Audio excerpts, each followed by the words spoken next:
this video. This is a cool video of how to make a car without any warning lights.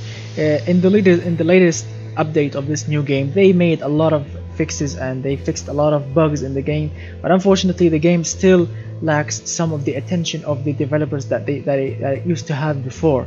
Now this is a video of how to make a car without setting off any warning lights, especially in the suspension department. So as you can see, I have received a cool request of making a 1.9 liter inline 4 engine sporty / eco sports car.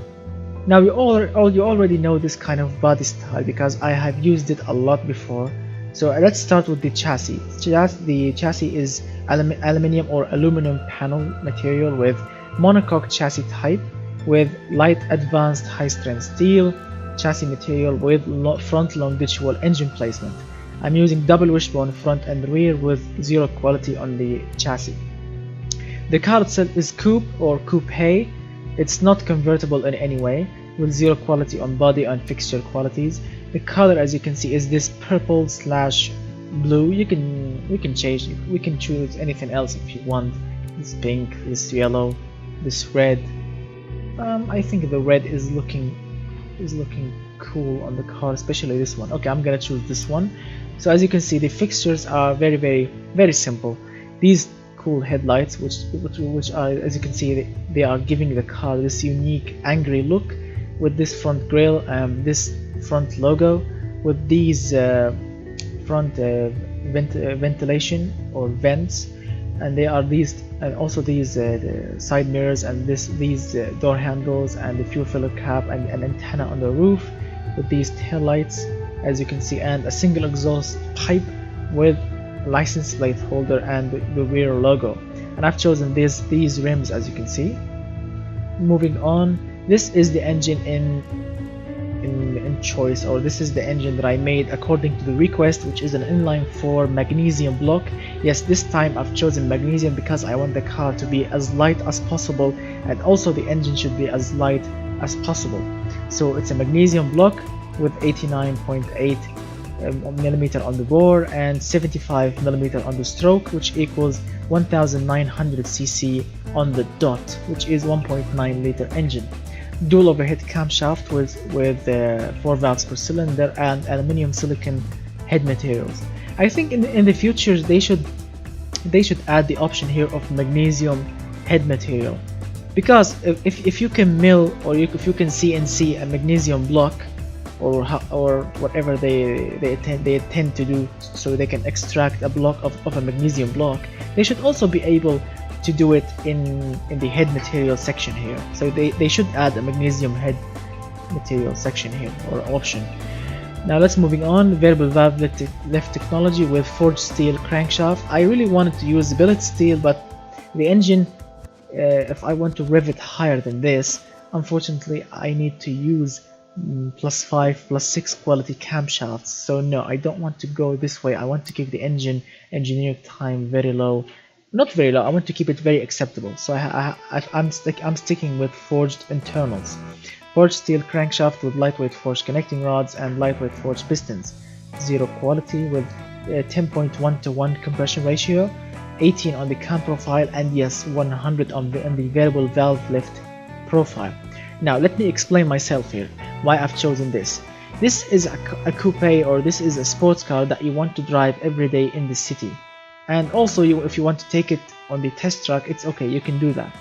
And how can you achieve that in this engine? As you can see, the cam profile, which is this city profile, I've chosen 18 because, as you can see, the engine will start at idle with 116 pound-feet of torque, which is good amount of torque for a lightweight sport car. You can drive it all the way up to 3700 RPM. This range here from 700 to 3700, this is the city eco / a little bit of sporty. This is the range of daily driving, city driving camshaft profile, as you can see. And when you want to take it to the test track, or if you want to accelerate after 3700, the variable valve lift profile will kick in, and then you will get all the sporty magic all the way to 8,600 rpm or 8,500. Yes, so this is like two engines in a single car: a city driving eco engine for everyday use, and if you want to put the hammer down, you can get all the power that you want. This is what I really love about variable valve lift technology. Also, I'm using variable valve timing technology on all cams with +2 quality. Naturally aspirated engine, of course, with direct fuel injection with throttle per cylinder setup. I want the engine to be very responsive, and as you can see, I have achieved it with 70.8 points. Performance intake manifold and intake system with regular 91 octane fuel. Yes, why do you have to fill it with 95 premium expensive octane? This is what I love about making an inline 4 engine, a sporty one. You can make it with 91 octane fuel and you can get ton of power. As you can see, 220 horsepower. 13.7 is the air fuel ratio with 96 very extremely advanced ignition timing with 88,600 rpm and +1 quality here on the fuel system. I'm using long tubular headers with single exhaust pipe and 2.2 inch exhaust diameter or 57.1 millimeters. High flow 3-way catalytic converter with twin straight through mufflers. +1 quality here with bypass valve, so you can enjoy that extremely racing open exhaust sound when you put the hammer down, and the car will still be quiet and sporty in daily driving, city driving mode. This is the final result: 220 horsepower and 147 pound-feet of torque. Look at the torque. The torque can still be going up to 7,100 rpm, which is very good. The engine has good reliability. It's efficient. It's very clean, and it has good noise. It's not really noisy, but it still have good sporty noise when you put the hammer down. It's responsive. It has good smoothness for an inline 4 engine. The engineering time is very acceptable. The engine is very lightweight, 111.5 kilograms. Yes, it's very light. Look at it, and it looks amazing. Look at this carbon fiber intake manifold, and look at this airbox, this performance airbox with these long tubular headers and the dual overhead camshaft valve cover. Looks amazing. Listen to it.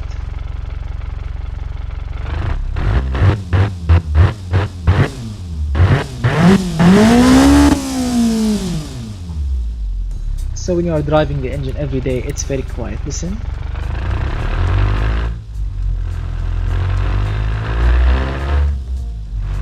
It's sporty. It's not really quiet, but it's sporty. As you can see, the torque needle here is high, which is great for daily driving, city driving cars. But then when you put the hammer down,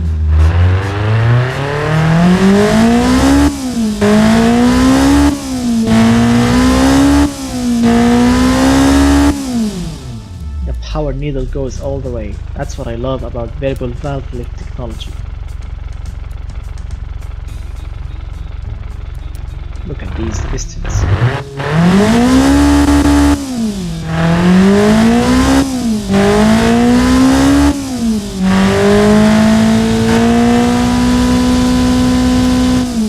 Amazing. Look at those camshaft with 4 valves. Amazing. I love the 4 valve setup. I think it's very balanced. Look at also the piston shape changes when you choose 4 valves. Look at this bump on the piston itself. Looks amazing. Now let's shove this engine inside the car and let me show you. It's a rear-wheel drive, which is great. A lightweight rear-wheel drive 4-cylinder car. Now these are very rare. I think the Mazda RX-7, not the RX-7, sorry, the Mazda MX-5, the new one, the Mazda MX-5. Yes, I think this is very similar to it, but this is not a convertible one. This is a coupe. But I love the idea of an inline 4 rear-wheel drive car. But unfortunately, I did not choose manual here because manual will make the customers hate it and also will make it very slow. I want to make it quick. So as you can see, it's a rear-wheel drive dual clutch 7-speed gearbox with 249 kilometers per hour is the gearbox top speed, and the speed limiter is all the way to the max. I'm using 23, which is low spacing gear, or low gear spacing, because I want to eliminate as much as possible of wheel spin, and also get the quickest 0 to 100 time, which is 5.8 seconds with a 220 horsepower inline 4 engine. Amazing. I'm using geared limited slip differential because it's better than the vicious, and it's much more cheaper than using an electronic one. I'm using zero quality here, radial sport compound tires with 225 front and rear, 16-inch rear rims with offset of 10 on the front, alloy rim material. Let me see if I can choose magnesium. What kind of difference it will make? Ooh, it will make a huge difference.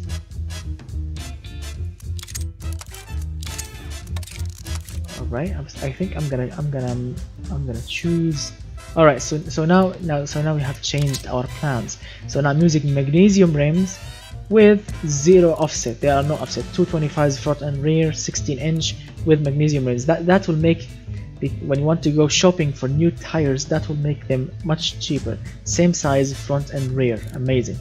Zero quality here, and we are using ventilated single pistons, 325mm in front, which is max. Also single pistons, but solid, not ventilated, solid discs. 325 single piston in the rear.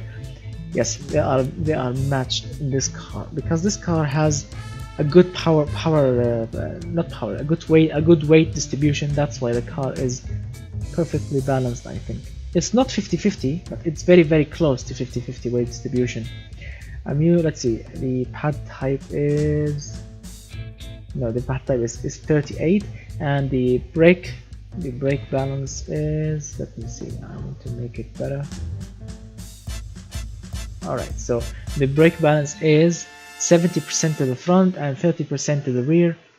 Alright, and I'm using fully clad under tray with cooling flaps so I can make it more economical. As you can see, it can do 34.4 mpg, which is very great, very good. The engine cooling is 51 and the brake cooling is 100. It's only 2-seater. It's not a 4-seater car or a 5-seater. No, it's a 2-seater coupe with an inline 4 engine, so it's very sporty and it's very lightweight. I'm using sport interior with premium sat-nav entertainment system, electric variable power steering with electronic stability control plus launch control because it's needed here, with +1 quality, standard TENS safety equipments with standard springs and semi-active dampers and active sway bars. Now this is a very custom setup, so you can eliminate any warning lights you will find here. As you can see, I don't have any warning light here, nothing about suspension, tires, nothing. So it's a perfect car according to the new version of automation. But if it's up to me, no, it's not perfect. I mean, the car looks the car ride height is high, I think. Look at the tire and look at the gap here. I think it's high. And don't tell me that the car is not on. The car is on jack stands, or it's on a stand and there are no pressure on the tires. As you can see, no. Even if I want to put it on the ground, this gap it will remain still the same. Yes, and I'm gonna show you after I finish everything on the options. I'm gonna show you that the gap will still be here even if the car is on the ground. So let me get back to it. The camber is 0 degrees on front. There is no camber in front. On the rear it's minus 1.8 degrees. The springs are, as you can see, this is the setup that I've chosen here. They are not quite hard and they are also not quite soft, in between.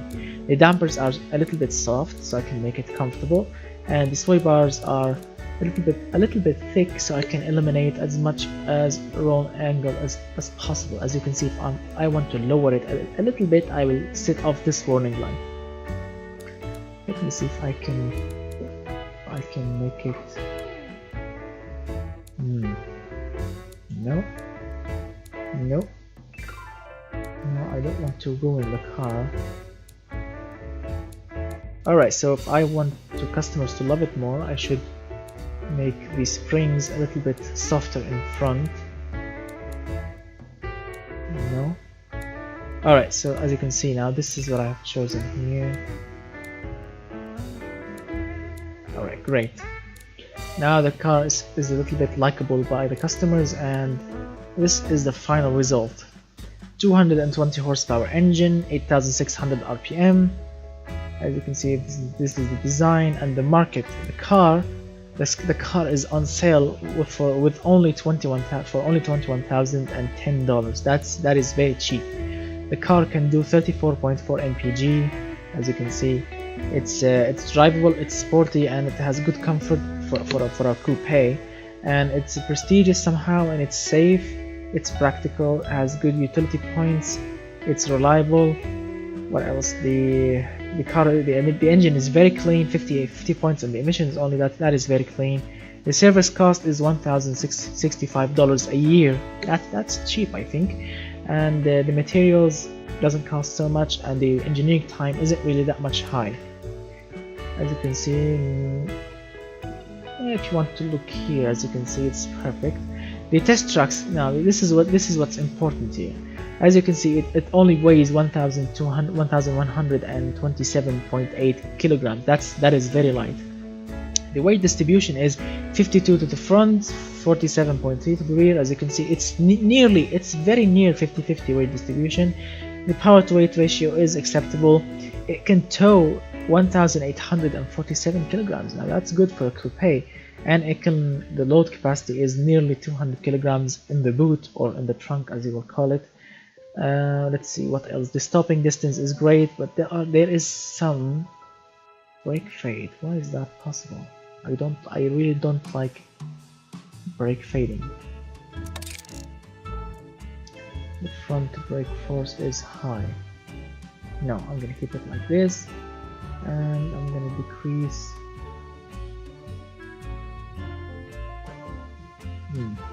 So no, 50, 40, that's 40, okay. Now, let's see which way the customers like it. Ooh, let me go back to the chassis and go back again, see if this will fix it.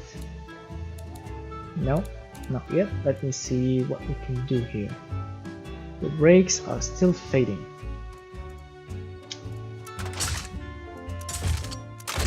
Let me see if this will fix the problem. Yes, a little bit. Okay, great. So ventilate in the rear. Ventilate in the rear. 2 pistons now. Alright, good. We are eliminating the front is very high. Alright, that's good, We have eliminated the brake fading, but unfortunately the customers hated it a little bit.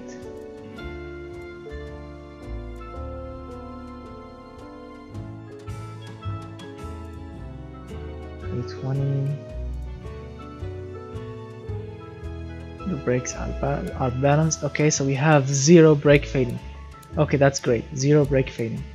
But the error, as you can see, there is a bug in the game. Even without any, as you can see, everything, the brake fading is 0 on all 3, and I don't have any warning light here. But if you put the summary here, the warning light is still available. So this is a bug, and they should fix it.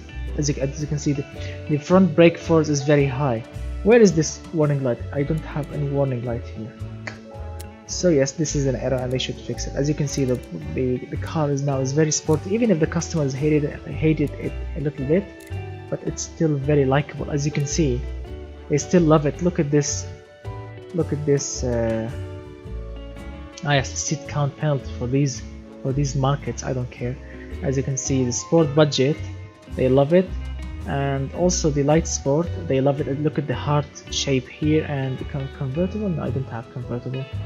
What do I have? Okay, so sport budget and light sport, they love it. That's great. Oh, okay. Now let's go to the test track and see what kind of speed we will get here. amazing. Look, it can go from 0 to 100 in 5.8 seconds. It can go in the quarter mile in 14 seconds. That's great for a 4-cylinder car, remember that. And it can go 240 kilometers. That's quick.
Alright, so it's looking amazing. 1 minute 24 seconds, 0.94. I mean, this time it's not really quick, and I think it's in the middle, or not in the middle, I think in the bottom, near the bottom of the Top Gear lap time, Top Gear test track lap times. But for a 4-cylinder car, 1 minute 24 seconds, I think it's quick for a 4-cylinder lightweight sports car. I mean, 1 minute 24, I think it's good, but it's not really as quiet as, you know, supercars. This is not a supercar. This is like a cheap, reliable, economical sport coupe for people that likes to drift, or people that like to go to the test tracks and go quick. I really love this car. I mean, look, for $20,000, where is it? For only $21,000, $21,230. All right, so it's not a bit expensive. Okay, so $21,000, you can go to the test track with a 220 horsepower engine that can rev up to 8,500 or 8,600, as you can see, with a lightweight, sporty interior and a premium sat nav, and a very sporty suspension, and a lightweight chassis, a rear-wheel drive with dual clutch.